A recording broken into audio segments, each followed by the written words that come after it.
Aquí en Share Screen.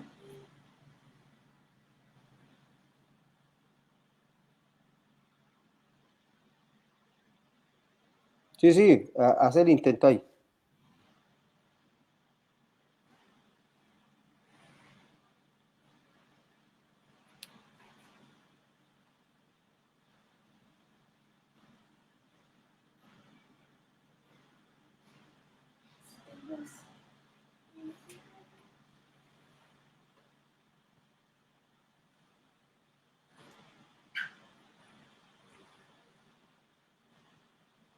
Sí, ahí se ve bien.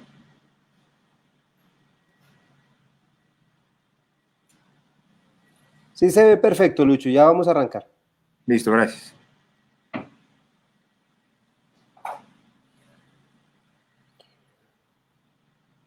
Ok, muy buenas tardes. Ya son las 6:01, muy bien, arrancamos muy puntuales. Muchas gracias a las personas que nos están acompañando. Bienvenidos al Facebook Live de CEMPI, hoy con un tema bastante controversial y con un grupo excelente de personas. Voy a empezar a presentarles entonces a Maribel Ateortúa, que es del grupo de CEMPI. Maribel es psicóloga y magíster en neuropsicopedagogía de la Universidad Católica Luis Amigó, de acá de Medellín. Tiene experiencia amplia en la atención clínica de niños y jóvenes con trastornos del neurodesarrollo y con el estado de ánimo y con dificultades en el aprendizaje. Lina María Costa.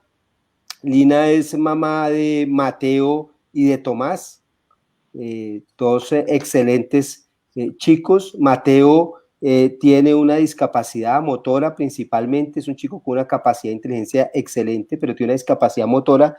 Y Tomás no tiene su hermano, yo no conozco dos hermanos más unidos como esos, es impresionante. Y le agradezco ya a Lina que nos acompañe. Lina nos va a contar pues su experiencia. Mateo ha estado en un programa de la Alcaldía de Medellín de educación virtual para personas con discapacidad. Tomás estudia en un colegio regular, pero a raíz de la pandemia ha estado en educación virtual, entonces ella nos va a contar también lo que es tener los dos panoramas, los dos ambientes, las dos situaciones. Marcela Cárdenas también es mamá. Marcela es publicista y es mamá de Mariana Arboleda. Mariana es una chica con una epilepsia de muy difícil manejo, que durante los primeros años fue bastante complejo. Hoy afortunadamente tiene una vida bastante normal, es una niña que tiene un buen desempeño con algunas dificultades pequeñas de aprendizaje, y esto ha llevado a que esté en un colegio regular con un proceso de inclusión escolar con algunas adecuaciones por sus dificultades, pero en general le ha ido bien, y se enfrentó este año a la virtualidad y a tener que continuar con todas con sus dificultades, pero a la experiencia de la educación virtual. Y nos acompaña el doctor Luis Carlos Quintero. Luis Carlos es médico cirujano de la Universidad del Bosque, diplomado en gerencia y auditoría en entidades de salud de la Universidad del Valle, diplomado en Derechos Humanos y Derecho Internacional Humanitario de la Universidad Autónoma de Bucaramanga, y especialista en bioética de la Universidad del Bosque. Es profesor de pregrado y posgrado de la Universidad Cooperativa de Colombia, y tiene maestría en bioética y curso en bioética clínica y social de la red bioética de la UNESCO. Luis Carlos nos va a presentar una charla muy interesante del tema histórico y bioético de la educación, y además nos va a contar la experiencia como padre de tres ya chicos universitarios que han estudiado su secundaria desde la virtualidad, así que para ellos esta época de la pandemia no fue un cambio radical. Entonces, pues vamos entonces primero con Luis Carlos con su charla, y luego vamos a charlar con las otras invitados. Bienvenidos, doctor Quintero, muchas gracias y arranquemos. Bueno, muy buenas tardes a todos los que nos acompañan. Y obviamente agradecerte en primera instancia a ti, Orlando, por la invitación. Muy amable y muy complacido de estar acá compartiendo con ustedes esta experiencia. Y digamos que pensé mucho para organizarles esta información porque estaba en la dualidad de hablarles como bioeticista o como padre.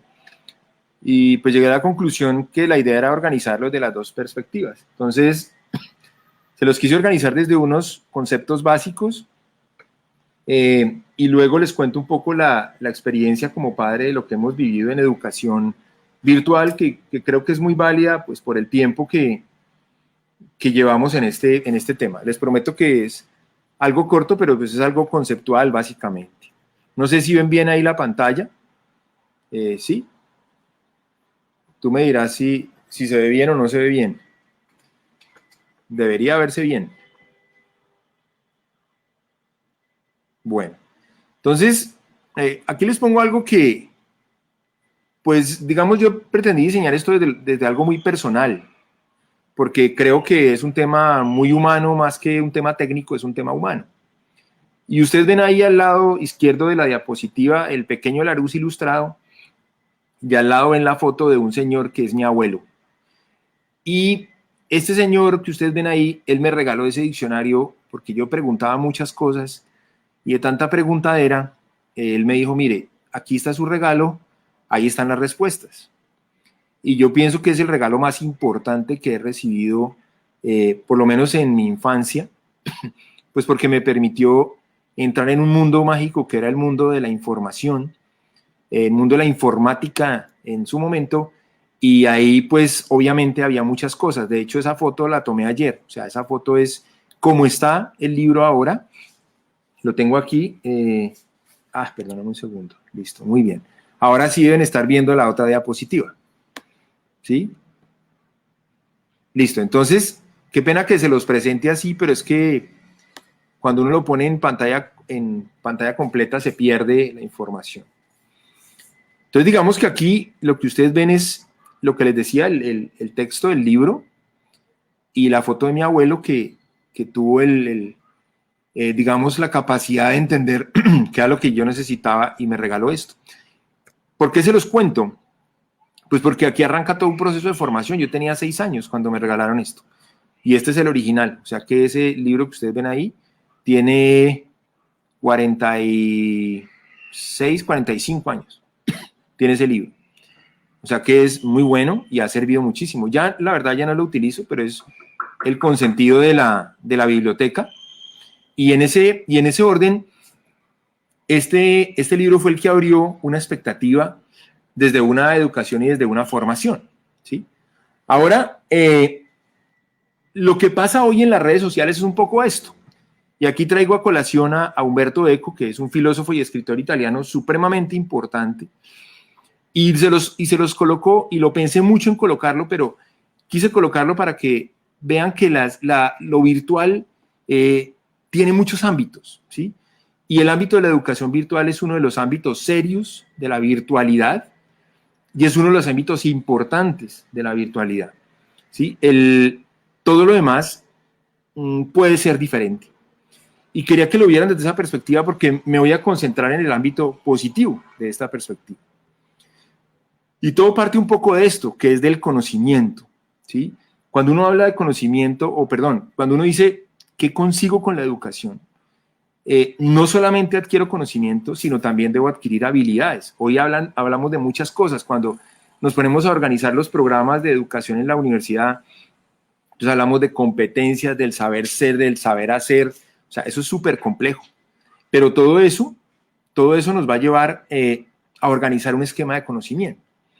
Y ustedes ven que aquí el conocimiento hace parte, o digamos, se compensa de dos cosas, o se llena de dos cosas. Uno de verdades y otro de creencias. Y aquí les muestro simplemente los diferentes tipos de conocimiento. ¿Por qué razón? Porque es que a través del ejercicio formal de la educación, llámese escuela, colegio, universidad, lo que sea, se ha pretendido desvirtuar el conocimiento empírico o diario o no científico, ¿sí? Entonces, en ese sentido, sí es muy importante entender que este conocimiento pues tiene diferentes opciones, ¿sí? Y entonces vamos a encontrarnos con esta discusión, y es si el conocimiento que yo adquiero es para conseguir verdades o para conseguir o para no conseguir verdades, ¿cierto? Entonces, en ese orden, ¿qué es lo que nos enseñan en la universidad? ¿Qué es lo que nos enseñan en el colegio? ¿Sí? Nos enseñan cosas que son ciertas, que creemos que son ciertas, nos enseñan otras cosas que creemos que no son verdad o que realmente no lo son, eso no lo sabemos. Entonces se estructuran diferentes tipos de conocimiento. Y aquí está pues simplemente el listado, ¿sí? No vamos a profundizar en nada de esto, ni mucho menos. Eso es simplemente para que vean cómo es que todo eso se estructura en algún momento. O sea, cuando uno dice, vamos a enseñar geografía o historia o bioética o bioquímica o farmacología o lo que sea, pues todo eso es a partir de un esquema de conocimiento, que uno lo llama como uno crea que debe llamarse, ¿sí? Entonces, en ese orden se establecen todos una serie de, digamos, de órdenes y de estructuras. Ahora, ¿qué se descalifica? O por lo menos no que se descalifica, ¿qué no se tiene en cuenta? Que es donde yo quiero hacer un énfasis importante, pues porque además es mi materia, y es en el tema ético. Entonces, esto es lo que Sócrates mencionaba como la formación moral del ciudadano, ¿sí? La formación moral del ciudadano es exactamente eso. Es no solamente el adquirir conocimiento, como los griegos lo mencionan, el arete, sino es el tener habilidades de función social. Y ojo, no significa necesariamente que sea, digamos, convivencia. Necesitamos que sea aprendizaje de elementos sociales, ¿sí? Entonces, el comportamiento ético es tal vez uno de los comportamientos más relevantes y más importantes que tiene la formación académica y la estructura tanto de un colegio, de una universidad o como ustedes lo quieran llamar. Entonces, ¿por qué hago tanto énfasis en esto? Pues porque esta es una de las preocupaciones más importantes de la educación virtual. Entonces, hoy nos preocupamos porque se copian, porque hay plagio, o sea, por una serie de cosas que no deberíamos preocuparnos si tuviéramos una sociedad medianamente organizada, ¿sí? Entonces se vuelve el eje principal, y el eje principal va amarrado a esto, ¿sí? Y es que este modelo de educación debe tener, digamos, debe tener dos componentes importantes. Uno es un elemento integrador y un elemento dialogante. Ojo, porque esta parte es muy importante, es el diálogo, ¿sí? Es la discusión, que es donde tenemos que llevar hoy los ámbitos de formación y de educación, ¿sí? Es a hablar, es a charlar, es a plantear diferentes ideas, es a la discusión creativa, a la fundamentación, a la crítica, no a la opinión, ¿sí? Y por eso de entrada les puse la frase o el párrafo de Humberto Eco, porque es que las opiniones no construyen en lo más mínimo, lo que construye es la fundamentación y la crítica. Y en ese orden, ahí les puse dos elementos que generan esto. Uno es la adaptación, que es parte de lo que tenemos hoy con la virtualidad obligada, y ahora que charlamos un poco el tema, esto no es por la pandemia, o sea, la pandemia, como lo mencionamos hace un rato en privado, nos empujó a una situación absolutamente necesaria, ¿cierto? Como nos ha empujado a muchas otras cosas, los dilemas ya estaban, simplemente tuvimos que asumirlos de forma más rápida. Entonces es un juego de adaptación. ¿De qué adaptación? ¿De quién? De la sociedad y de todos nosotros, porque eso ha sido una de las discusiones más importantes. No es que tenaz estar encerrado, oiga, es que pobrecito estar... Venga, es un proceso adaptativo, no es ninguna otra cosa, porque venimos de una historia en donde creemos que todo está definido, que todo es predecible, que todo es programable, que todo es planeado, pero se nos olvida que el elemento del caos, como lo mencionan los griegos, con la K, que es la imprevisibilidad, siempre está ahí presente. Entonces, en ese orden, las sociedades previas a las nuestras, o sea, nuestros abuelos y nuestros bisabuelos saben mucho más de eso y se adaptaban más fácilmente. Nosotros nos adaptamos más difícilmente y las nuevas generaciones se adaptan menos fácilmente porque tienen todo mucho más programado. Por eso usted le quita un teléfono celular o le quita un control remoto a alguien muy joven y queda loco, o sea, no tiene ni idea qué hacer, cómo funciona. Y si no es la estructura que él ya tiene en su mente, pues tampoco va a funcionar. Eso es parte de un proceso de educación y de formación que tiene que darse en ese sentido. Y no solamente es que sepa manejar un computador, ¿sí? Hay muchos elementos ahí. Y por eso les puse abajo la palabra inteligencia. Y Maribel me llevará la contraria o no, pero la inteligencia va amarrada a la adaptación, o sea, a una capacidad de análisis racional que me permite adaptarme. Hoy afortunadamente hay 8 tipos de inteligencia, en mi época solo había uno o tú sabías matemáticas o eras bruto, y yo estaba en el grupo de los brutos porque pues no éramos buenos en matemáticas. Afortunadamente eso cambió y entonces ya hoy hay muchos tipos de inteligencia y eso les permite a los chicos moverse en un ámbito diferente, pero pues eso ha sido un proceso de desarrollo, ¿sí? Entonces los grandes, digamos los dos grandes pedestales de la formación o de la educación hoy están dirigidos en estos 2 puntos. Y aquí les puse al Colosio de Rodas, que es una de las maravillas del mundo antiguo, como se cree que era y como algunos dicen que realmente era. Pero digamos que en ese sentido son 2 componentes importantes, la dimensión tecnológica y la dimensión didáctica. Y se los voy a mostrar así, desde esos dos ámbitos. Entonces, en la dimensión tecnológica, pues tenemos todo esto. Aquí les puse algunos de los indicadores que tiene el DANE, de lo que es educación virtual y de acceso a Internet, perdón, y de otras cosas. Y aquí tenemos un gran problema, y es que a duras penas el 40, máximo el 50% de los habitantes de Colombia tienen acceso a una red de Internet adecuada para realizar tareas de este orden. Entonces, pasarnos a la virtualidad generó trastornos no solamente desde el ámbito de la forma, del fondo, sino de la forma también.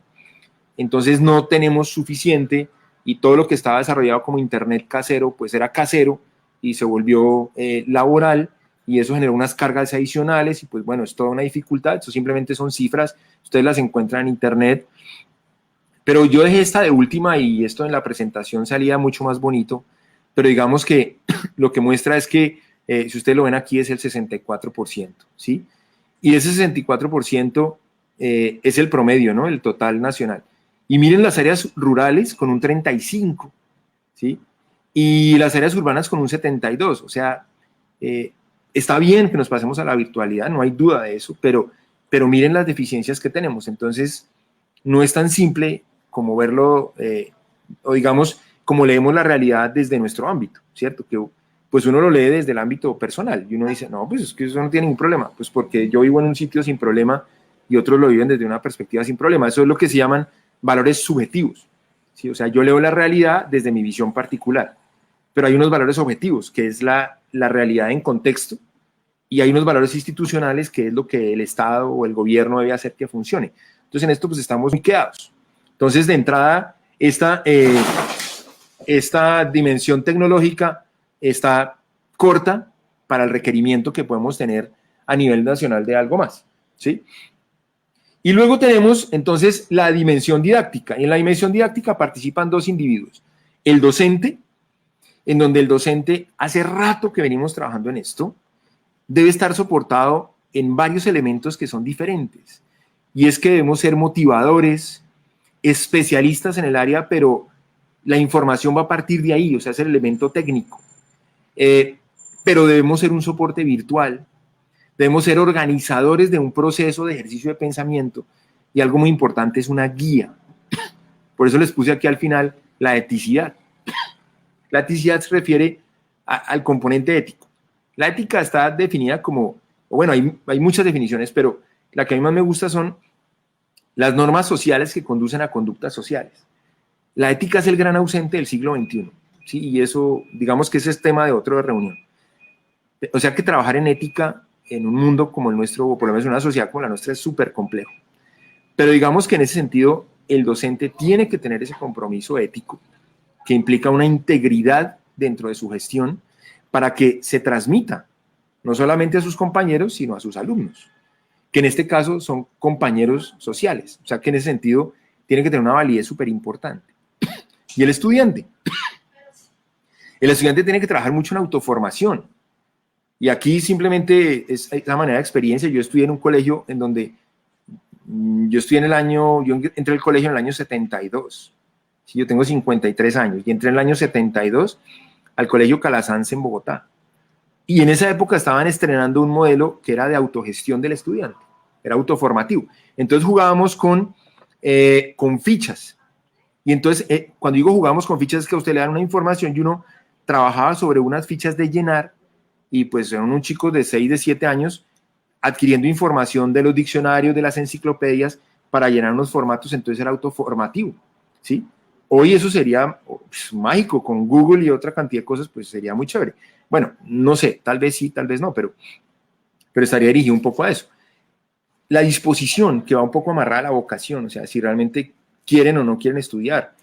A nivel universitario yo les cuestiono mucho esto a los chicos, o sea, realmente usted está aquí porque quiere, porque lo desea o por otras razones, ¿cierto? El compromiso es súper importante, porque entonces van a tener que vivir o hacerlo desde su perspectiva de compromiso, no es otra cosa.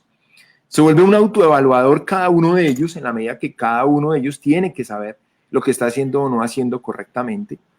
Cuando usted les pide un trabajo, pues ellos lo pueden hacer. Hoy, copiarse un trabajo es re fácil. O sea, en nuestra época tocaba hacer los trabajos a máquina, y pues así fuera copiado uno aprendía porque tenía que transcribirlo del libro al papel. Entonces, pues tenía que, no digitar, tenía que escribir a máquina. Y eso era un camello, ¿sí? Hoy simplemente copian y pegan, o sea, copy and paste y listo, y ya tengo algo diseñado. Por eso hay programas que leen eso. Nosotros en la universidad tenemos varios para los trabajos de investigación y encontramos que hasta un 20 o 27% de los trabajos tienen componentes de plagio importantes. Eso es mucho, ¿sí? Entonces, en ese orden, ese componente es fundamental, y está la eticidad como el factor común. ¿Por qué se los puse como factor común? Porque tiene que ser el elemento guía de la formación y de la educación, y es hacer lo correcto, ¿sí? Como decía Aristóteles, si ustedes piensan hacer lo correcto, siempre va a ser lo mejor. O sea que hacer lo correcto es siempre la mejor opción. Y eso implica lo correcto, ¿sí me hago entender? O sea, ¿qué es lo correcto en educación? Pues transmitir una información, discutirla, evaluarla, ¿sí? Masticarla, saborearla también, porque eso es lo que da el gusto y el placer y permite que uno adquiera y se enamore más de eso y lo siga haciendo más. Eso es hacer lo correcto. Por eso el modelo de notas, yo discrepo un poco de ese modelo. O sea, yo sé que es la forma en que se hace, pero, o por lo menos en ética es súper difícil calificar en nota, porque ustedes y yo podemos pensar totalmente diferente y ser válidas las dos posiciones. Entonces, lo que uno califica es más el ejercicio de pensamiento que el resultado. Entonces, en ese orden es mucho más interesante el pensar y el ejercitarse que otra cosa, ¿sí? Y entonces va a haber unas características, y esto sí es de un texto, yo no lo voy a leer, solo les menciono un par de cosas y luego sí les cuento mi experiencia, y es que las características más importantes son estas dos. Y es que se genera un aprendizaje de una relación profesor y alumno, pero fíjense que es en un espacio y en un tiempo que son virtuales y en ese orden son relativos, ¿sí? Por eso yo les puse ahí al principio de la charla una realidad virtual en ese orden. O sea, yo me relaciono con mis alumnos a través de un espacio virtual, o sea, que no existe, ¿sí? Y sin embargo, la relación puede ser muchísimo más cercana, ¿sí? Hoy yo con mis alumnos, por ejemplo, yo me dirijo a ellos por su nombre, porque veo sus nombres en el computador. Cuando estoy en el salón de clases, yo me acuerdo de algunos, pero no de todos, ¿sí? Y pasa lo mismo que pasa en el salón de clases, porque es que a uno le dicen, pero es que en las reuniones de profesores eso es un cuento, porque todos los profesores siempre reniegan de los estudiantes, y eso, yo estoy en total desacuerdo de eso. Uno no debe renegar de los estudiantes, todos fuimos estudiantes, y realmente estos chicos pues son producto de una sociedad que nosotros mismos hemos construido. Entonces, ponernos a criticar algo que nosotros hemos construido, pues digamos que es válido en la medida que yo pueda aportar a eso, de lo contrario, pues no. Pero entonces decimos, pero es que en lo virtual hay 60 en la pantalla, pero solo participan 5. Pues en lo real es lo mismo. En el salón uno va al salón y pueden haber 60, pero 10 están charlando, 15 están chateando, 20 están pensando en otra cosa, y hay 5 o 6 que son los que participan. Termina siendo lo mismo, ¿sí? A veces estorban más los que en lo real, porque no permiten a los demás concentrarse. O sea que tendría uno que leerlo como un ámbito positivo. Entonces, esa relación entre profesor y alumno se vuelve muy interesante desde un espacio y un tiempo que se vuelve, digamos, inventado, si lo quisiéramos ver así, ¿sí? Y luego hay unos aspectos que yo les quise poner ahí como los 4 aspectos más importantes que están relacionados con eso, y uno es la presentación de la información, que es muy importante yo cómo les muestro la información a los chicos y cómo les haga ver la importancia de conocer la información. El material de estudio y cómo se consulta, o sea, dónde pueden buscar.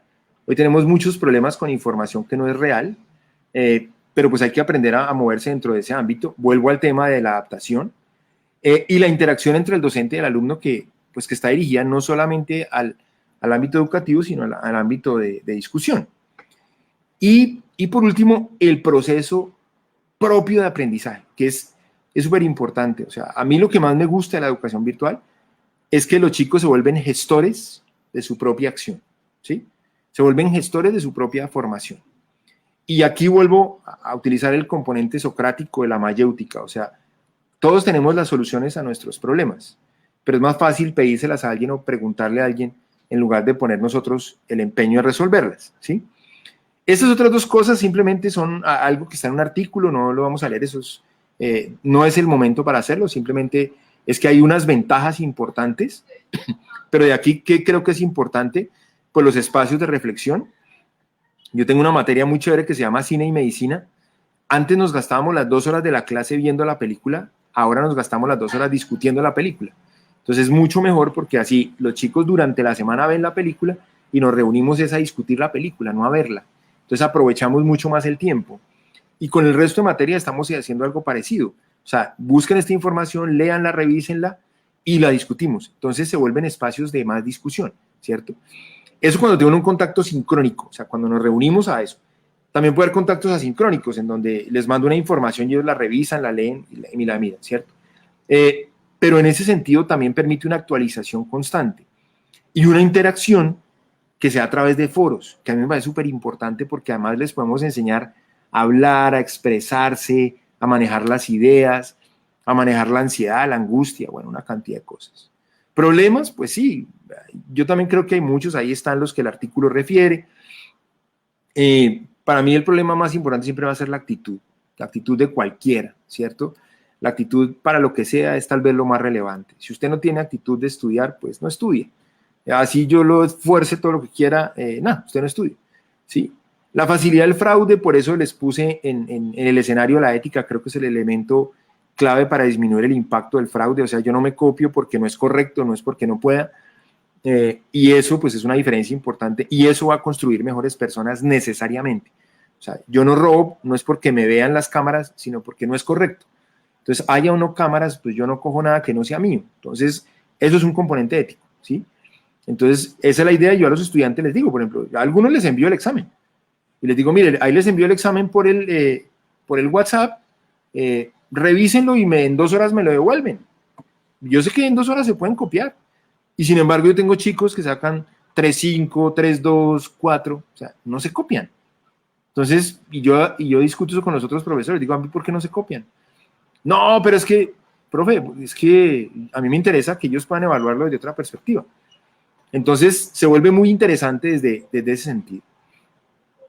Entonces, en ese orden, mi experiencia ha sido más o menos la siguiente. Yo tengo 3 chicos, nosotros somos de Bogotá, mi esposa es de Neiva y hace algunos años por razones de estilo de vida, digámoslo así, de estar un poco aburridos de la congestión de la ciudad y de no tener tiempos para la familia, decidimos movernos a provincia y pues mi esposa es de Neiva, entonces pues dijimos vámonos para Neiva. Y nos vinimos para Neiva, ahora yo vivo en Neiva, o vivimos acá con mi esposa y mis 3 hijos, y fue un proceso muy difícil de adaptación para ellos. Ellos estaban en colegios en Bogotá, con el estilo de los colegios de Bogotá, unos horarios muy extensos de 6 de la mañana a 2 de la tarde o 3 de la tarde, llegaban a la casa a las 5 de la tarde después de los trancones múltiples, llegaban a hacer tareas hasta las 8 o 9 de la noche, con unos niveles digamos, de trabajo demasiado altos para ellos y para nosotros también. Decidimos que eso no era vida interesante para nosotros y hace 13 años migramos a esta ciudad y pues fue un cambio total, o sea, radical.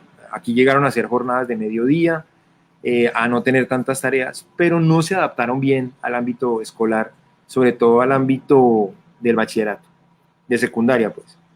Entonces ellos pidieron cambiarse a colegio virtual.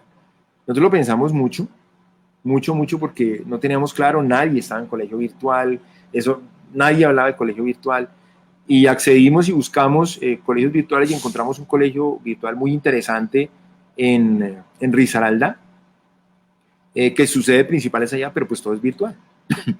Y establecieron vínculos con el colegio, arrancaron a estudiar en el colegio y se graduaron en colegio virtual.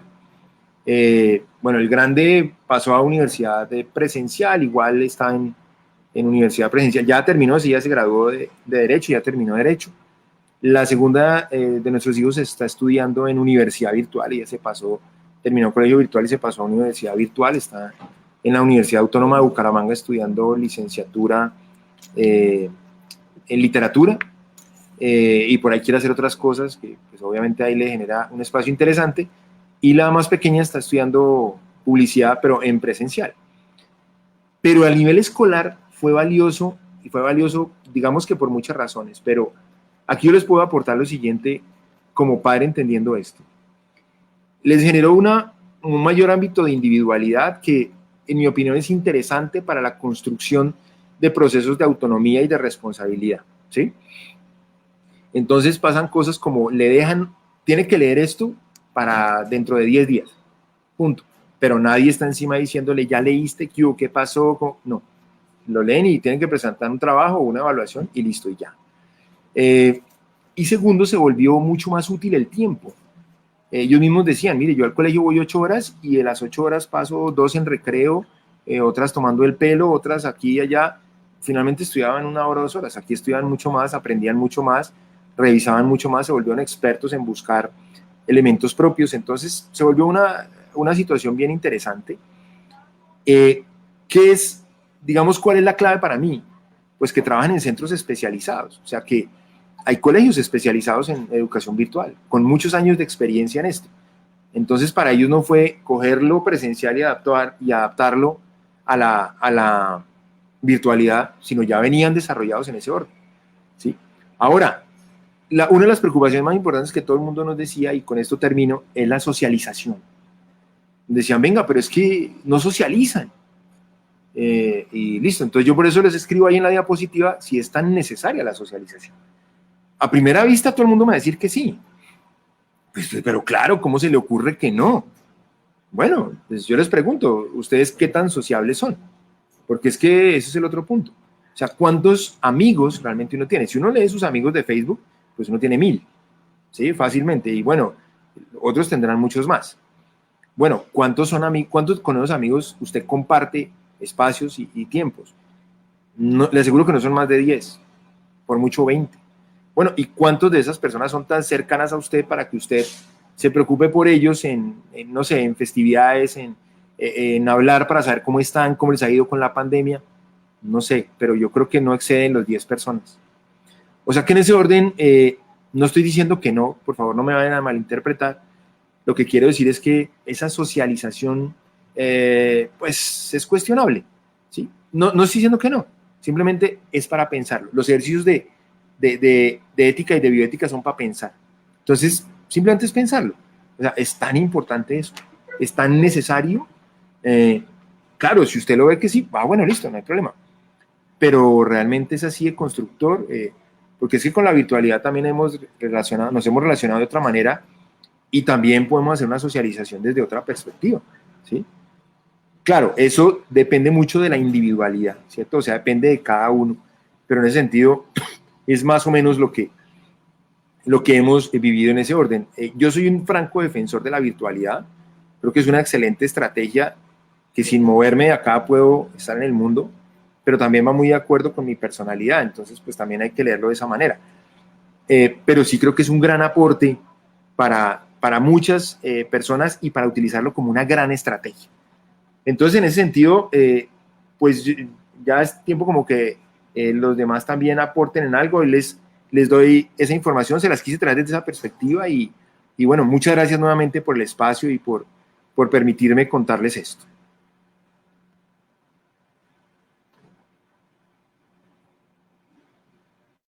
No sé si ahí ya salió la presentación o todavía se está viendo. No, ya salió, Luis Carlos, gracias. Listo, okay. Muchas gracias. Hasta que ingresemos las otras personas.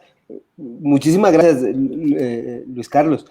Pero viene una pregunta bien importante, o sea, la socialización es clave, es crucial, pero es que el hecho de haber estudiado en colegio virtual o tener colegio virtual no significa que no tuvieran socialización. Lo que pasa es que consideramos como única socialización el colegio. Yo lo que recuerdo es que tus hijos, Jacobo es deportista de alto rendimiento y lo que sé es que anda metido en todo. Lo mismo la mayor. Y han socializado en muchos ambientes diferentes, obviamente, al escolar. Y pues con sus amigos de colegio, pues los cercanos también han podido socializar. Entonces, no sé qué pasó con Lina y con Marcela. Ah, ya llegaron, ahí están. Ya llegaron, bueno, muy bien. Bueno, Así es, por eso te lo puse interrogado, porque ahí es donde ustedes expertos, Maribel y tú, que son mucho más expertos en eso, nos lo pueden argumentar de otra manera, porque sí. oiga, yo lo pongo desde la experiencia y desde mi neurosis, digámoslo en ese orden. Entonces, en ese sentido, pues Y el, puede y ser el, válida una perspectiva, pero ahí y va el lo tema, tuyo. y el tema de la pandemia en donde hubo virtualidad sin socialización absoluta. Entonces, Lina, vamos a empezar con Lina porque la idea es que nos cuenten un poquito cómo ha sido esa dinámica familiar, cómo ha sido, primero pues con Mateo desde hace ya varios años solamente con la virtualidad y por el otro lado Tomás en su colegio normal y ahora tener que estar en virtualidad. ¿Cómo ha sido esa dinámica con el uno y con el otro? Cuéntanos tu experiencia, Lina.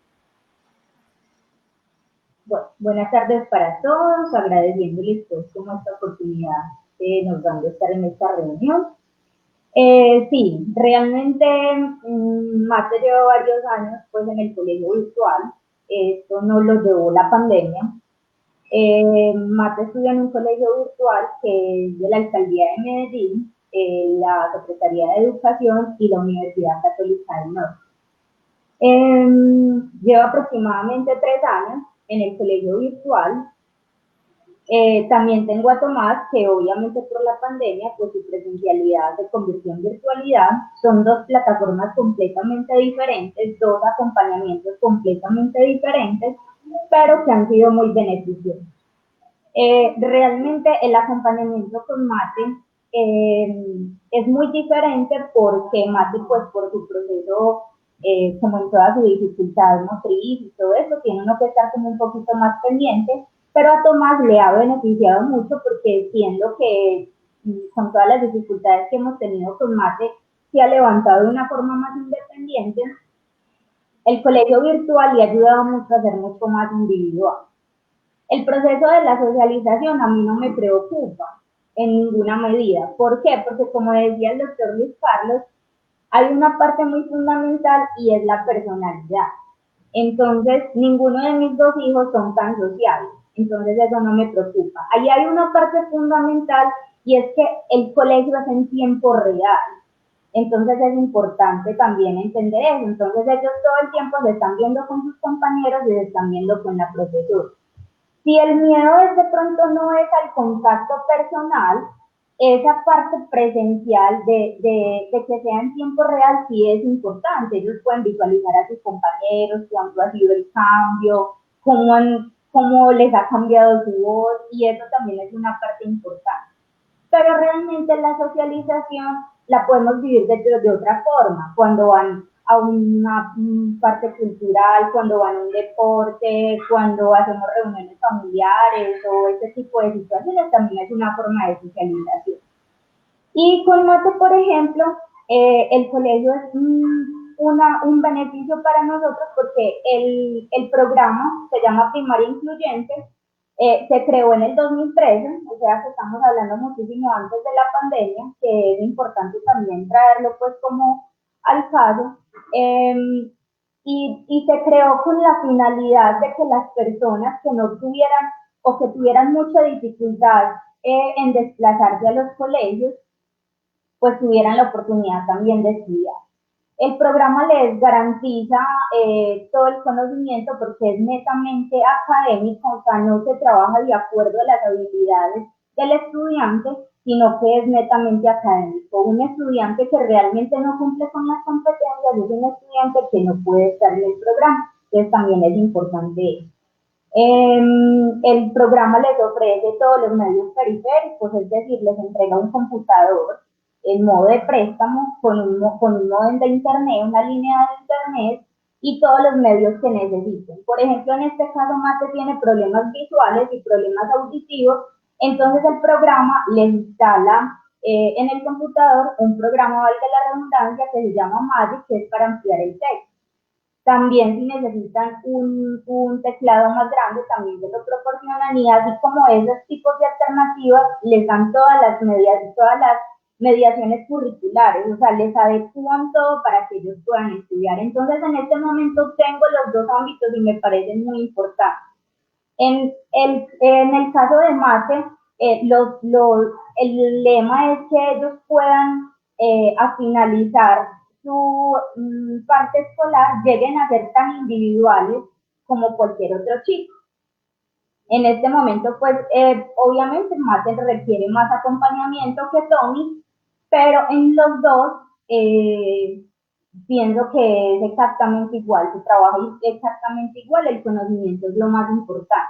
El resto de las cosas, pienso que todo eso de la socialización, de la ética, de que es enseñarles, de que no se copien el examen, de que por más fácil que sea, que el compañerito que ya presentó el examen, porque como decía el doctor Luis Carlos, le suben a la plataforma un examen, un taller, otro compañerito lo pudo haber realizado más temprano. Pero es importante que desde los valores que se les indican en casa, ellos lo resuelvan todo. Y hoy por hoy me siento muy orgullosa de lo que Tommy ha logrado. Está en 8º grado, no tengo que sentarme con él, ni siquiera lo levanto en las mañanas, porque él lo hace completamente solo. Es un niño completamente independiente, no tengo que estar, ya hiciste la tarea, ¿qué hubo el taller? No, él todo lo hace completamente solito y de hecho en algunas ocasiones me ayuda con materias. Entonces pienso que esto de la virtualidad para nosotros es muy beneficioso. El hecho de no tener que sacar a Mate, que no tiene marca independiente, que no camina solito, que tiene muchísimas dificultades, que aparte de eso tiene una epilepsia de difícil manejo, entonces yo no tenerlo que llevar a una institución donde la profesora no sabe manejarlo, para mí es algo demasiado cómodo. Sí es de mucho acompañamiento, sí es de mucha responsabilidad, pero creo que es algo que fortalece la familia, que fortalece toda esa parte, no sé, como de ellos como personas. Enseñarle es que hay que estar en la clase y es importante estar bien en la clase. Y lo que decía, la actitud es lo primordial, yo siempre se los he dicho. Para mí lo más importante en la vida es la actitud. Entonces, por ejemplo, con Tommy, al iniciar el estudio virtual, fue muy complicado porque Tomás es muy ansioso, porque es un niño muy responsable, tiene problemas con perder alguna evaluación o algo como eso, entonces enfrentarse a esta virtualidad fue muy complejo. Pero con el paso de los días, ha visto que es muy chévere, porque también su personalidad se lo ha permitido estar más en casa, para él no tiene ningún problema. Ahorita internamente hablábamos con el doctor y él decía, el problema es estar encerrado. Nosotros no tenemos ningún problema con eso. O sea, no tenemos ningún problema, en lo absoluto. De hecho, para nosotros esto ha sido la mejor bendición que hemos podido tener. Excelente, excelente. Mira cómo cada uno tiene su propia visión, su propia experiencia, pero lo más importante hasta ahora hemos visto que ha aflorado una capacidad de adaptación de todos, que es lo que realmente nos muestra la fortaleza que tenemos. Marce, hace un momentico vimos ahí entrar a Mariana, está grandísima. Cuéntanos cómo ha sido tu experiencia, qué ha cambiado la dinámica de haber tenido a Mariana en su colegio con programa de inclusión, pero presencial, y pasar a la virtualidad en estos 5 o 6 meses.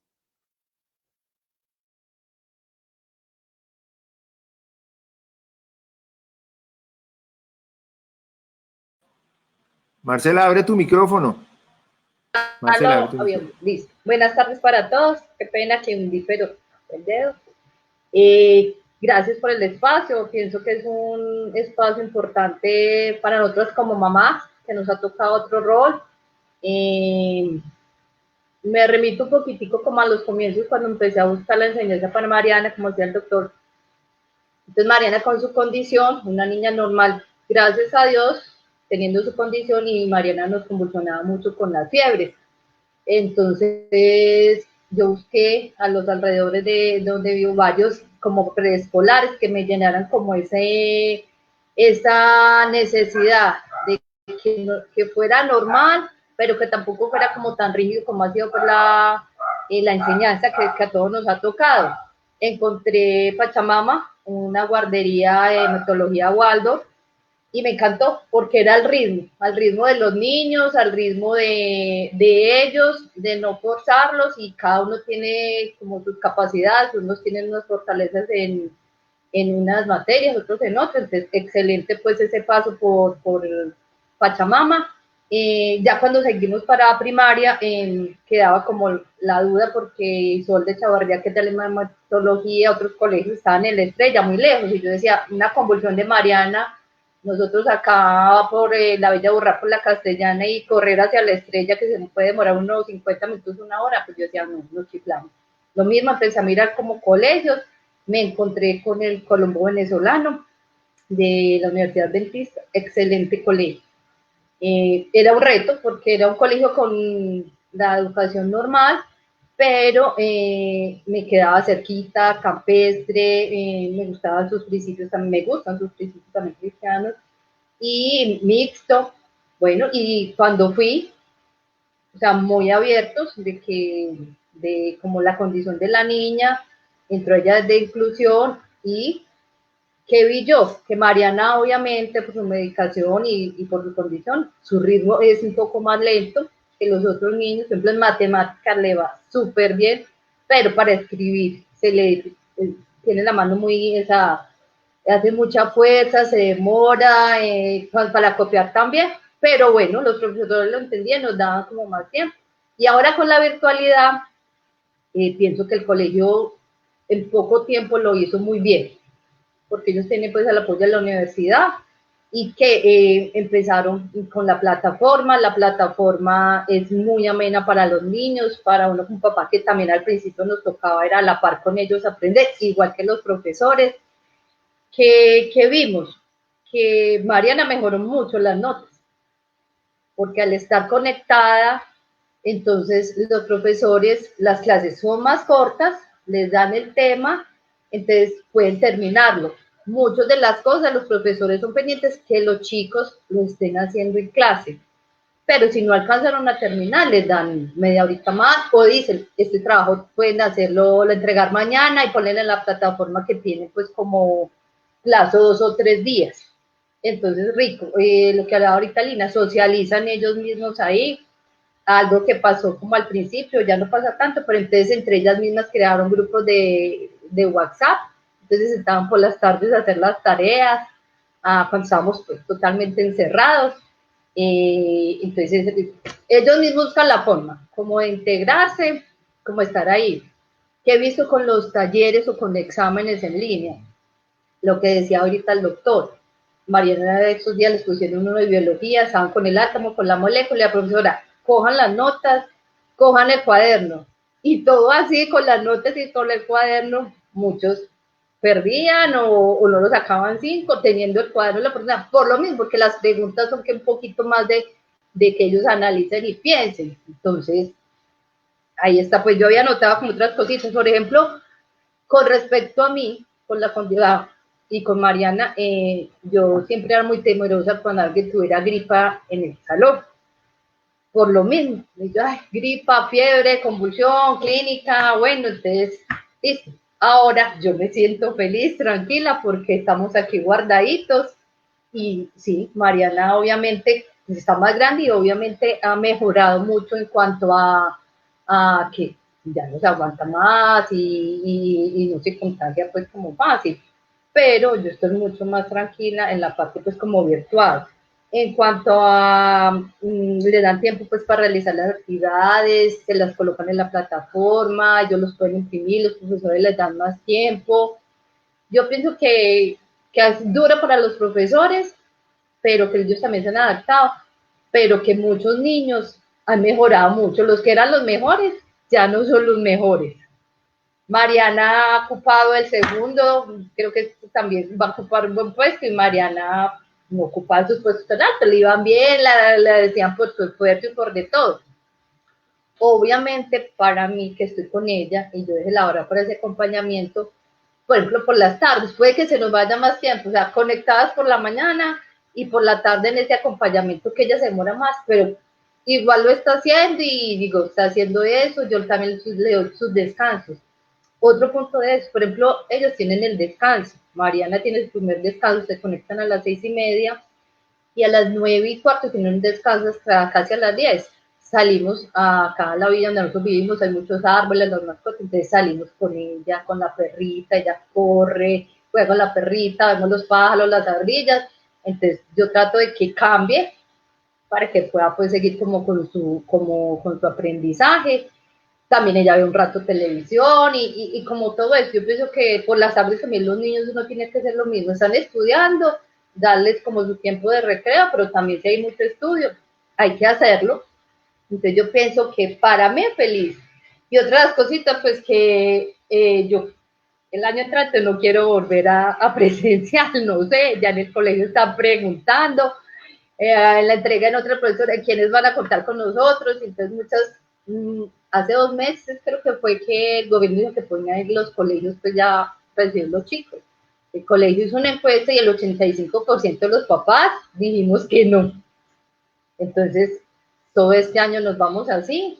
Esperemos a ver qué. Yo hablé con la directora de grupo, le he dicho con la psicóloga, yo mantengo una buena relación pues, como sabe, buena publicista, hablo mucho, entonces con el coordinador, con el rector y de todo, entonces, y los papás también me cuentan, entonces unos quieren pues como volver por su trabajo, pero otros, la mayoría, dicen que están contentos, que quieren seguir así, y bueno, esperemos a ver cómo se desenvuelve eso para todos y que sea bien para todos, pero excelente me parece la educación virtual.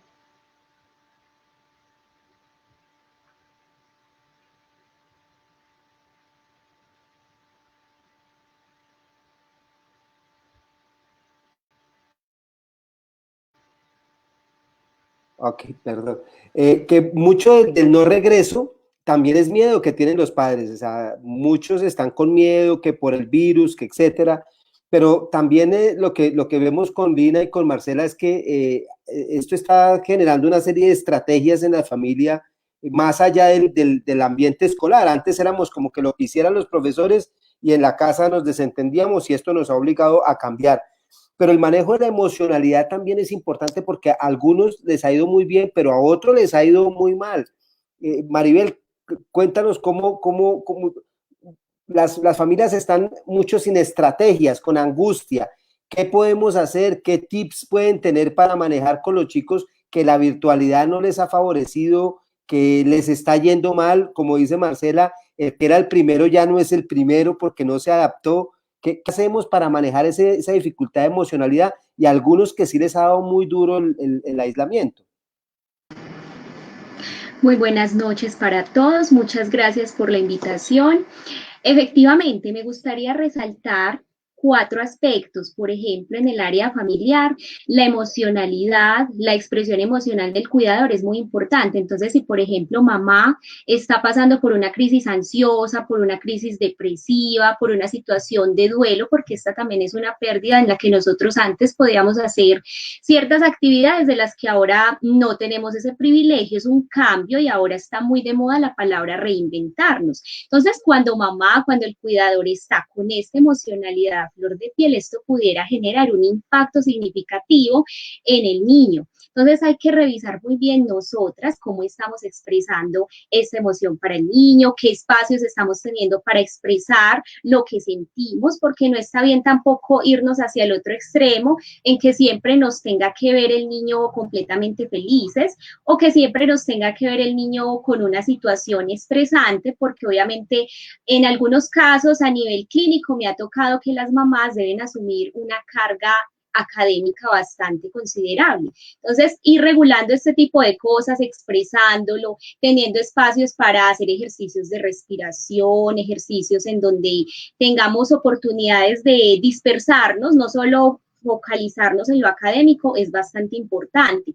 Desde lo académico, desde lo escolar, desde el área escolar, me parece fundamental lo que mencionó el doctor, porque la personalidad del docente nos favorece bastante, la empatía que hace el docente con el niño, o la relación a la hora de conocer las estrategias de aprendizaje que tiene nuestro hijito, también es muy importante tener en cuenta eso. Y los docentes con personalidad de apertura a la experiencia y de afabilidad, de agrado para los niños, tienden a generar más estrategias a la hora de centrarnos en el aprendizaje. Desde la parte social o personal que tenemos en los niños, importante entonces, como ustedes dicen mamás, esas rutinas que nosotros tenemos, esas actividades que ellos pueden hacer aparte de las actividades del colegio, son muy, muy importantes.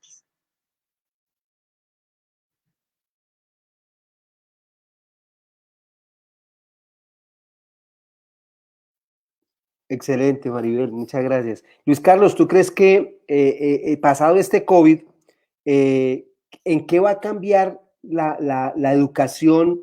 ¿Qué va a pasar con los maestros principalmente? ¿Tú qué piensas desde la virtualidad? ¿Qué va a pasar con los maestros? Pues mira, digamos que yo creería que como todo hay dos grupos, unos que se resisten a los cambios y a las modificaciones y van a querer volver a lo anterior, incluso a presionar a todos, a padres y demás, considerando que es el modelo y así hay que sostenerlo y demás. Yo creería que eso es la mayoría, pero también creo que hay un grupo importante de docentes, tanto de educación básica primaria como secundaria, que tienen la intención de generar unos espacios diferentes, ¿sí? Y creo yo, y esa es como la esperanza que tengo yo en ese sentido, y es que esto se empodere un poco más y veamos esta virtualidad. A mí me parece súper interesante las experiencias de Lina y de Marcela, porque a mí me daba risa aquí escuchándolas, porque yo decía, no quieren volver a la presencialidad, y es lo mismo que le pasa a uno, ¿sí? A mí ya me da pereza volver a la presencialidad con los chinos en la universidad, porque creo que se pierde mucho tiempo en ese tipo de cosas y vuelve uno al modelo clásico de hablar frente a un tablero y de discutirlo. En cambio aquí se mueven otras cosas. Depende mucho, como muy bien lo decía Maribel, de la actitud.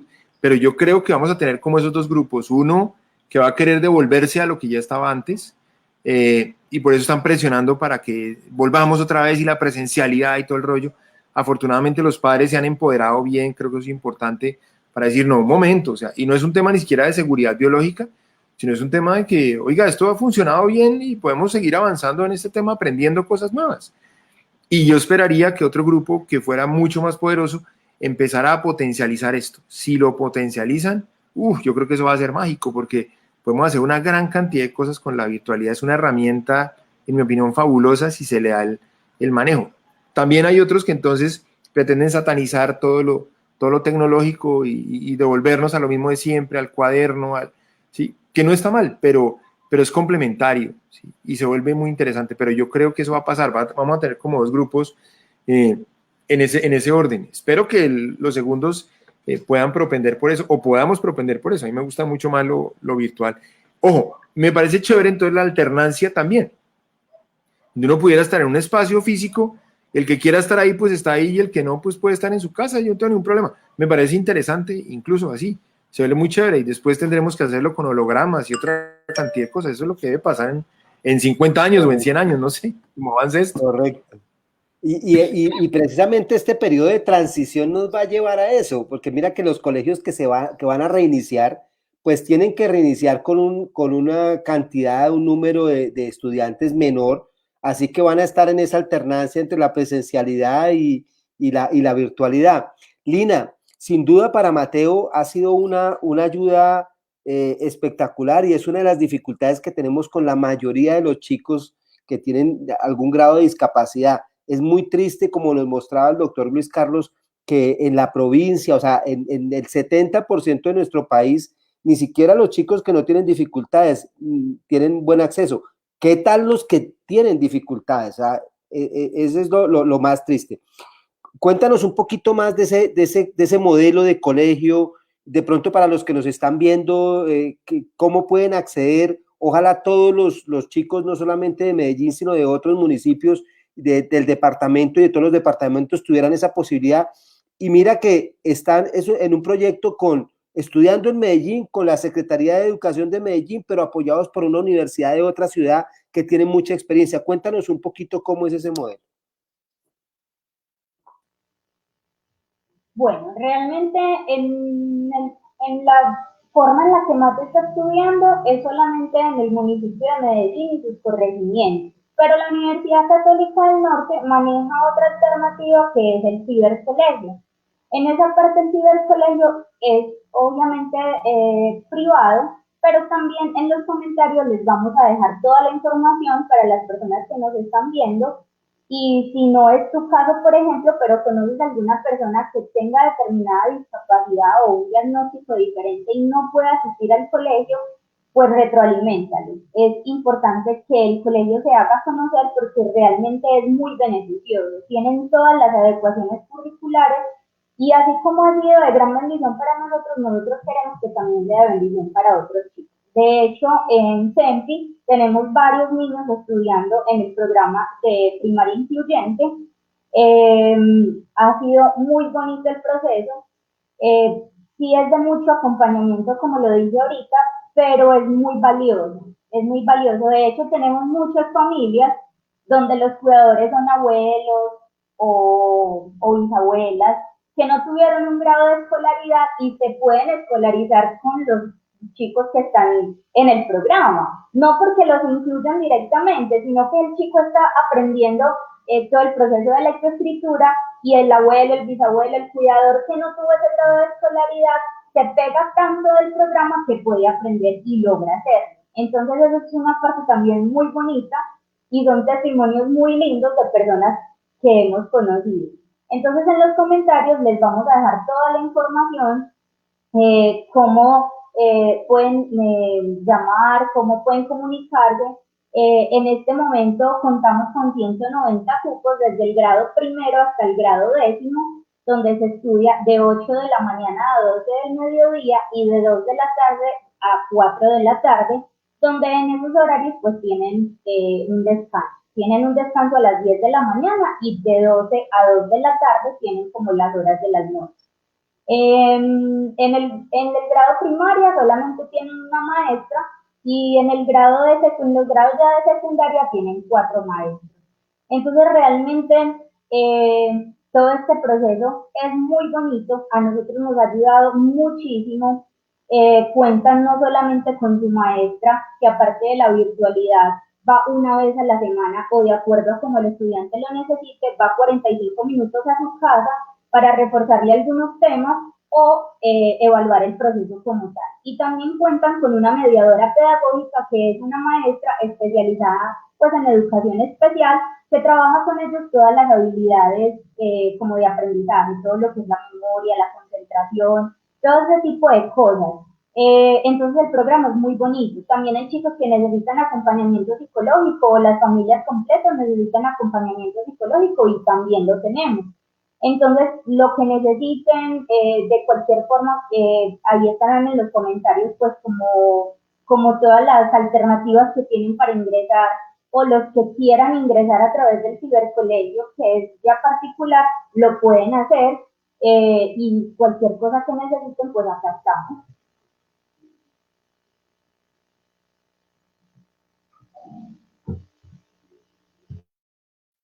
Perfecto, excelente, gracias, Lina.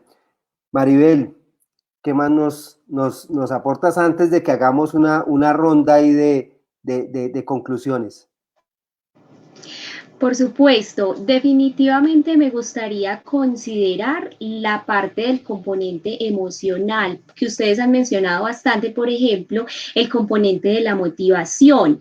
Recordemos que la motivación está la parte intrínseca, que es realmente lo que motiva al niño, cuáles son las cosas que le gustan a la hora de entrar a esa clase, por ejemplo, qué cosas le gustan realmente de eso, su disposición a esa virtualidad, y lo extrínseco, que sería si realmente tenemos los medios para acceder a esa virtualidad, el internet, que ahora, por ejemplo, el doctor nos hacía alusión a eso. Cuando el niño no tiene estos medios, esa motivación, esa actitud de manera extrínseca, porque es lo externo, podría disminuirse de manera considerable. Entonces, cuando tenemos en cuenta esas dos cositas, lo interior y lo exterior, podemos generar un aprendizaje significativo. Excelente. Una de los mitos que cayó, creo, en esta pandemia fue el tiempo de permanencia de los niños en las pantallas.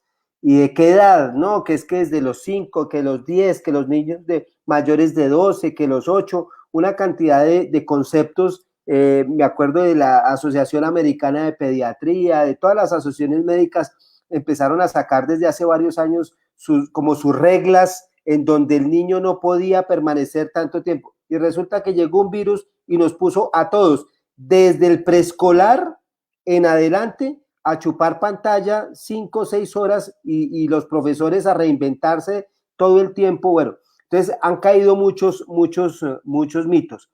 Marcela, te hago una pregunta y luego una conclusión de qué es bueno y qué es malo de la virtualidad, que en esta época que hemos considerado con la experiencia 2 cositas buenas, 2 cositas malas de la virtualidad. Pero a Marcela le hago una pregunta antes y arrancamos con la ronda. Resulta que el próximo año ya no hay virus, ya no hay, volvemos nuevamente, aparece una vacuna, vamos a tener la posibilidad de regresar. ¿Sigues en virtualidad? ¿Quisieras de todas maneras continuar en la virtualidad? Sí, porque es muy agradable también lo que hablábamos. Sí, tocó. Por ejemplo, al principio Mariana se cansaba de los ojitos, claro, y uno acuérdese que no puede estar más de 2 horas en la tableta, que con el celular, todo lo que sabemos. Pero el colegio yo he visto y los profesores que lo han sabido manejar, porque se le hacen ameno, no se le hacen las clases tan largas, entonces les dan lo que necesitan, o compartir o socializar, por ejemplo, lo que decía ahorita el doctor, hacen algún tema o algo y lo socializan ya en clase, entonces todos participan y es como más ameno, y tiene sus descansos, o sea, el horario ellos lo están manejando igual, tienen que estar a las 6:30 conectados, con su uniforme, con la cámara prendida, obviamente como muchos, fulanito prende la cámara, peranito, el otro, venga, no se ponga orejas, vea, que no sé qué, pero pues, eso es normal, es de los niños, pues, que los otros son jugando con los fondos virtuales y todo el cuento, pero tienen sus descansos. Yo sí quisiera seguir, porque de todas maneras yo estaba pensando que cada vez es más, por más que el colegio, o sea, la educación regular, pues se vuelve más pesado. Entonces yo decía, uy, a Mariana le va a quedar más pesado, y a mí también, porque yo estoy acompañándola, no es que, a veces decía a mis profesores, pero no es de hacerse, yo no soy lágrima, no, Mariana, papá, mi mamá me está ayudando, me está acompañando, yo hago las cosas sola. Y entonces, sí, uno pues está ahí, pero uno está como guiando, que se sienten bien, que no baje la cabeza, que ponga cuidado, porque también se pone a mirar para el techo, la otra pone ella también con su perrito, todo ese cuento. Pero lo mismo que pasará, pues como en el salón, que se distraen con todas cosas, pero yo pienso que la jornada es como más extenuante, presencial, me gusta que sea así virtual, independiente de que haya pandemia o no. Y yo sé, y yo he tratado, y Orlando me lo enseñó desde el primer día, que tratar de hacer la vida normal, y lo hacemos, no la puedo tener una burbujita, se nos cayó hace poquito, fue que convulsionó, estaba patinando, se acaba de quitar el casco y todo, convulsionó, se pegó acá, y entonces decíamos, fue muy duro, porque hace tiempo pues, no nos convulsionaba tan fuerte, pero volvimos otra vez a que patine, ya no 4 sino 8, tratar de hacer esa vida pues como normal, y uno mismo darle esos espacios con los vecinos que siguen jugando, están con tapabocas y todo, y que todas somos con el spray, con el alcohol, pero se trata de que socializar, ¿cierto? Entonces, darle virtualidad, que ellos no están con sus compañeros al descanso, pero están viéndose ahí, tienen sus compañeritos, con algunos compañeritos del salón son más afines, lo que decía el doctor, uno no tiene el gran grupo pues de amigos, y lo mismo en el salón, son por grupitos, Mariana 2, son como 3 o 4 las más amiguitas con otros 2 niños, y con eso los que siguen conversando, cada uno tiene como su grupo. Entonces, yo seguiría, porque sí, porque me gusta mucho.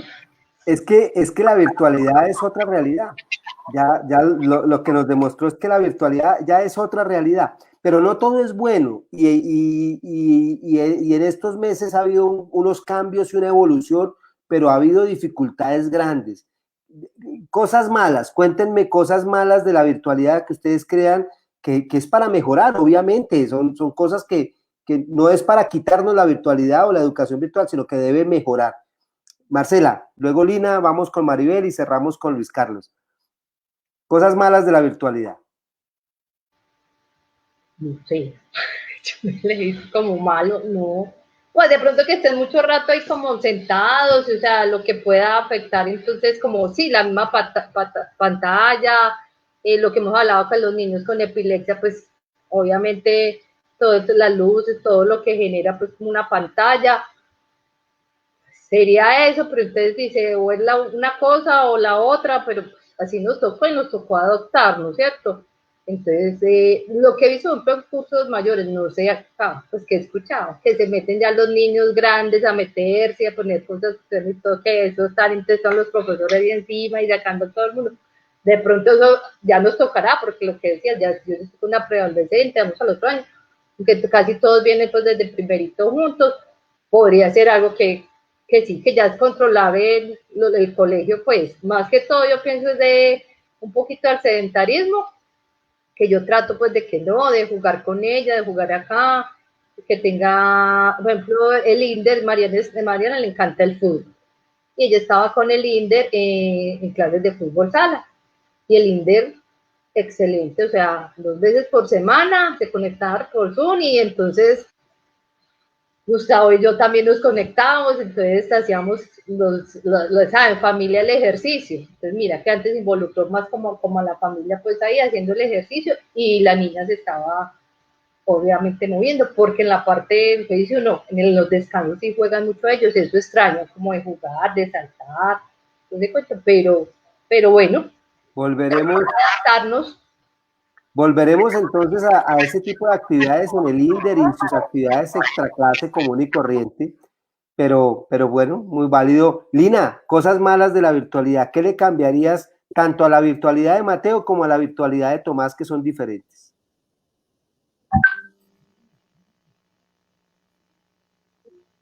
Pues también me quedo corta, la verdad.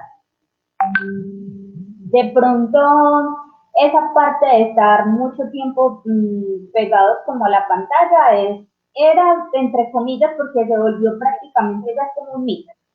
Pegado a la pantalla me parecía que era algo muy tedioso en cuestión de mate, pues también por lo de la epilepsia, pero realmente pues he visto que es un mito, porque entonces para estudiar les puede dar una crisis, pero para estar en el celular no, entonces realmente pues eso no tiene pues como argumento. Realmente yo no le veo muchas cosas negativas, es más, no las encuentro en este momento. De hecho, encuentro más cosas positivas, la individualidad, las habilidades de pensamiento, la argumentación, todo ese tipo de cosas a mí me parecen muchísimo más positivas en cuestión de la virtualidad. Eso sí lo veo muy Excelente, positivo. qué reto tan grande para muchas familias, Maribel, que no han logrado adaptarse, porque básicamente lo que encontramos es esa limitación para adaptarse, no que las cosas sean malas, sino que la persona o el grupo social o familiar le ha costado mucho adaptarse. Más que qué cosas malas, pero si tú le ves en lo que en la experiencia que has tenido cosas malas a la virtualidad, de pronto, ¿qué le mejorarías a la virtualidad y a las familias para que puedan mejorarla, adaptarse a la virtualidad? Bueno, justamente hace poco me encontraba una imagen en Facebook, algo así como un meme, que decía, la educación virtual es un reto en donde todos hacen y muy pocos aprenden. Entonces, particularmente, eso es algo que yo me he encontrado en la experiencia clínica, porque muchas veces, de acuerdo con el modelo educativo del colegio, se genera cierta carga académica en donde si el niño, por ejemplo, presenta problemas de atención, poco focalizaría ese montón de actividades que necesita realizar. Entonces necesitamos la ayuda de la abuelita, del tío, venga, consultemos esto. A la hora de la verdad, el niño se puede volver volver como ciertamente investigador, en donde, bueno, vamos a preguntar qué nos dice esta persona, qué podría mejorar o cómo podría resolver esta pregunta, pero muchas veces dejamos toda la responsabilidad en el cuidador, entonces se genera cierta carga en este sentido. Podríamos mejorar eso, no verlo como que es una carga, sino que es una corresponsabilidad, en donde nos tenemos que volver de alguna manera autónomos, generar un plan de metas diario, bueno, cuáles son las actividades que tengo que realizar, por qué las estoy realizando, cuáles son las ventajas de realizar estas actividades, no simplemente es porque el profe quiso y ya, cuál es la meta final de lo que yo voy a hacer. Entonces, claro, todos hacen, pero ¿qué es lo bueno de que todos hagan? Porque ciertamente me pueden colaborar a mirar esta tarea desde otro punto de vista. O también, pues como estamos mejorando esta parte de curiosidad, de que los niños sean investigadores, entonces que podamos preguntar, pero que no siempre sea el cuidador el que me haga la tarea, sino que me haga una partecita o pueda colaborarme, pero que no hagamos todo por ellos. Excelente, excelente. Muchísimas gracias por esos aportes tan importantes para nuestras familias. María Luis Carlos, cosas malas de la virtualidad. Creo que los profesores tienen un reto y los colegios, el sistema educativo en general, este COVID les puso un reto muy grande y es crear una virtualidad o ampliar la virtualidad, pero mejorándola. ¿Qué cosas malas le has visto y qué le mejorarías a la virtualidad? Yo creo que lo que más me preocupa a mí es la accesibilidad al ámbito virtual, ¿sí? Esa parte me parece que es clave y eso es una decisión de gobierno, de Estado, o sea, y creo que esa parte es en la que hay que concentrarse, o sea, deberíamos llegar a un punto de un 100% de acceso a la virtualidad. Yo sé que eso es un poco loco, pero sé que eso se puede hacer y muchos países de verdad lo hacen y creo que esa sería la primera estrategia para poder seguir hablando de virtualidad. Y en ese orden podemos potenciar de una forma muy importante la educación virtual, porque ya no habría problema en que yo viviera en una vereda, en un municipio o en una cabecera o en una ciudad, yo puedo acceder al ámbito virtual que yo quiera. O sea, yo podría estudiar en un colegio virtual de Medellín o de Barranquilla, si eso es lo que yo prefiero, pero puedo estar en una vereda en Orito Putumayo. Entonces, eso me parece que sería una estrategia fabulosa y creo que ahí debería Mintic meterle toda la fuerza a eso y creo que sería una excelente estrategia, eso lo mejoraría yo. Digamos de lo macro. Y de lo micro, me preocupa que los profesores sigan pensando que es poner los libros en un computador, ¿cierto? Eso creo que es el reto, como tú muy bien lo dices, el reto de los que hacemos docencia es trabajar en que todo eso que nosotros adquirimos a través del conocimiento, del estudio, cómo lo ponemos en foros de discusión y cómo lo ponemos en foros de ejercicio de pensamiento. Creo que el tema está dirigido a eso, ¿sí? Es al ejercicio de pensamiento. Creo que Lina lo planteaba y Marcela también, Maribel también lo mencionó. Creo que el ejercicio formativo y educativo está dirigido a eso. Me preocupa mucho que sigamos pensando en grupos grandes. Creo que hay que trabajar mucho en la virtualidad y por ahí yo veía un comentario que estaba aquí, perdónenme que lo refiera, de Marta Cecilia Giraldo. Ella decía que el conocimiento generalizado no determina las capacidades específicas. O sea, el reto para mí es entender los docentes que cada persona es un individuo, y en ese orden tenemos que verlo en todo su contexto y todo su entorno. Creo que la virtualidad ayuda muchísimo en eso, porque me permite individualizar muchos procesos y fácilmente puedo montar estrategias para un individuo, no tengo que hacerlo para un salón completo. Y en ese sentido sí creo que hay que trabajar muchísimo y ese para mí es el reto que es como docente. Ahora tenemos que pensarlo, tenemos que abrirnos a nuevos espacios y esa es la actitud que mencionaba Maribel. O sea, tenemos que entender que esto cambia en el día a día y el virus nos enseñó que cambia de la noche a la mañana y de forma muy seria y severa. Entonces, o cambiamos o cambiamos. Entonces sí creo que si lo vemos así, pues nuestra actitud va a ser otra totalmente diferente. Excelente, pero mire que una de las conclusiones que sacamos hoy es que la educación virtual, tanto para los chicos que tienen dificultades o necesidades educativas especiales, como los que no, los que tienen muchas dificultades, los que tienen pocas dificultades, en general, la virtualidad ha tenido más cosas positivas que negativas, ¿sí? Va a depender mucho de la actitud del chico, la actitud de la familia, las circunstancias de la familia, pero realmente es más positivo que negativo. Y eso nos lo ha demostrado también en otras áreas, en el tema de salud.